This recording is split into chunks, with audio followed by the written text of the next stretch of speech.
A Fraternidade Espírita Chico Xavier apresenta a Página Amiga, o audiobook do livro Os Mensageiros.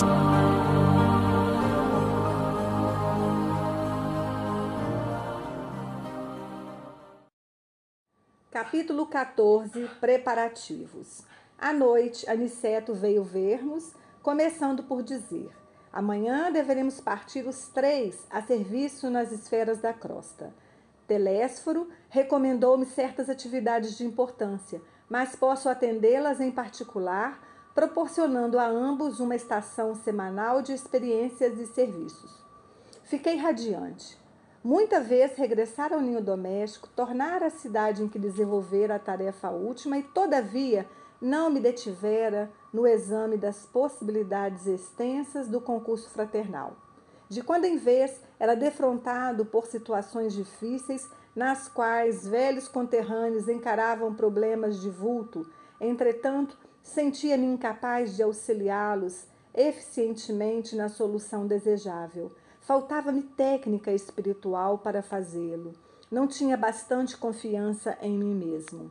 Deixando perceber que ouvira meus pensamentos profundos, Aniceto dirigiu-me a palavra de maneira especial, asseverando: você, André, não pôde auxiliar os amigos encarnados porque ainda não adquiriu a devida capacidade para ver.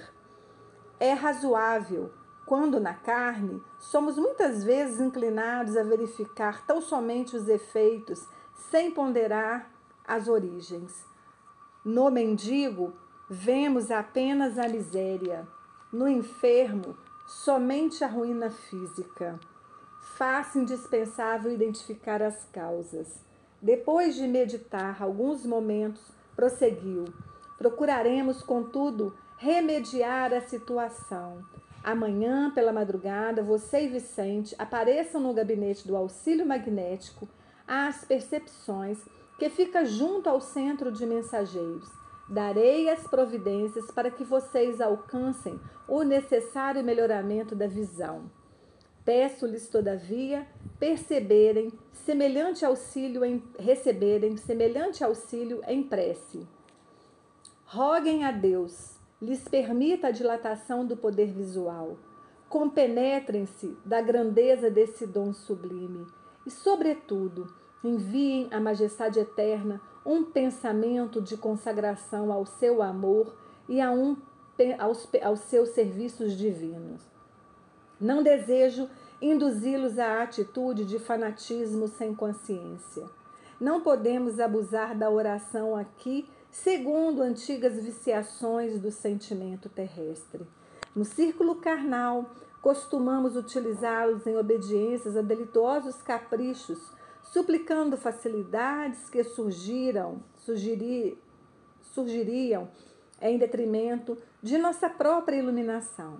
Aqui, todavia, André, a oração é compromisso da criatura para com Deus, compromisso de testemunhos, esforço e dedicação aos superiores desígnios. Toda prece entre nós deve significar, acima de tudo, fidelidade do coração. Quem ora em nossa condição espiritual sintoniza a mente com as esferas mais altas e novas luzes lhe abrilhantam os caminhos. Diante da nobre autoridade de Aniceto, não me atrevi a falar e cheguei mesmo a recear a externação de qualquer pensamento. Deixou-nos o generoso instrutor com palavras carinhosas de amizade e incentivo. Vicente e eu acalentávamos projetos magníficos. Iríamos pela primeira vez cooperar a favor dos encarnados em geral. Nosso repouso noturno foi brevíssimo. Aguardávamos ansiosamente a alvorada a fim de receber o auxílio magnético do gabinete referido. Poucas vezes orei com a emoção daquela hora. Os esclarecidos técnicos da instituição colocaram-nos, primeiramente, em relação mental direta com eles e, em seguida, submeteram-nos a determinadas aplicações espirituais que ainda não posso compreender em toda a extensão e transcendência. Observei, contudo, que a colaboração magnética não nos retirava o sentido consciencial e aproveitei a oportunidade para a oração sincera, que era mais um compromisso de trabalho que ato de súplica propriamente considerado. Decorrido certo tempo, fomos declarados em liberdade para sair quando nos prouvesse. A princípio, nada notei de extraordinário, embora sentisse dentro do coração nova coragem e alegria diferente. Experimentava bom ânimo, até então desconhecido. Meus sentidos da visão e da audição pareciam mais límpidos. Aniceto, que se mostrava muito satisfeito, esperava-nos no centro, marcando a partida para meio-dia. Ansioso, aguardei o instante aprazado. Não nos ausentamos de nosso lar como os viajores terrestres, geralmente carregados de matalotagens e volumes diversos. Aqui, disse Aniceto jocosamente, toda a nossa bagagem é a do coração. Na terra, malas, bolsas, embrulhos, mas agora devemos conduzir propósitos, energias, conhecimentos e, acima de tudo, disposição sincera de servir. Alguns companheiros presentes riram-se com gosto.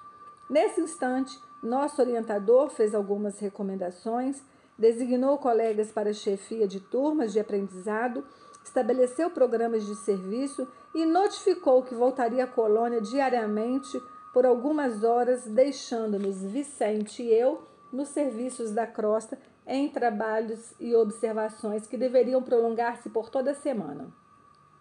Despedimos-nos dos camaradas de luta, repletos de esperança. Era a nossa primeira excursão de aprendizado e cooperação aos semelhantes. Quando nos puséramos a caminho, nosso instrutor observou: creio que a viagem para vocês será diferente. Certos estão habituados à passagem livre mantida por ordem superior para as atividades normais de nossos trabalhos e trânsito dos irmãos esclarecidos em vésperas de reencarnação. Como assim? Perguntou Vicente admirado. Pois não sabia? As regiões inferiores, entre nosso lar e o círculo da crosta, são tão grandes que exigem uma estrada ampla e bem cuidada, requerendo também conservação, como as importantes rotas terrestres. Por lá, obstáculos físicos, por cá, obstáculos espirituais. As vias de comunicação normais destinam-se a intercâmbio indispensável. Os que se encontram nas tarefas da nossa rotina sagrada precisam livre de trânsito e os que se dirigem à esfera superior, a reencarnação deve seguir com a harmonia possível, sem contato direto com as expressões dos círculos mais baixos. A absorção de elementos inferiores determinaria sérios desequilíbrios no renascimento deles. Há que evitar semelhantes distúrbios. Nós, porém, seguimos numa expedição de aprendizado e experiências. Não devemos, por isso, preferir os caminhos mais fáceis. Identificamos-nos a perplexidade, Aniceto concluiu. Imaginemos um rio de imensas proporções separando duas regiões diferentes. Existe o val, que oferece transporte rápido, e há passagens diversas através de fundos precipícios. Pela expressão do bondoso instrutor, concluí que ele poderia voltar à colônia quando quisesse, que não encontraria obstáculos de qualquer ordem, em parte alguma, em razão do poder espiritual que se achava revestido. Mas fazia-se peregrino como nós, por devotamento à missão de ensinar. Vicente e eu não dispunhamos de expressão vibratória adequada aos grandes efeitos. Éramos vulgares, quanto o era a maioria dos habitantes da nossa cidade espiritual. Possuíamos apenas alguns princípios de volitação. Contudo, permanecíamos muito distante do verdadeiro poder.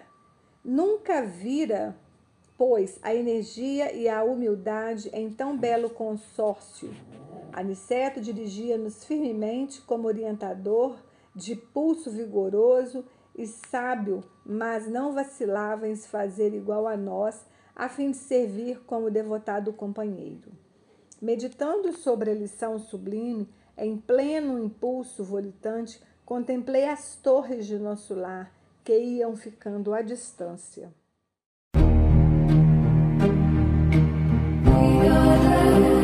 Audiobook do livro Os Mensageiros. Narrativa Cristina Albuquerque.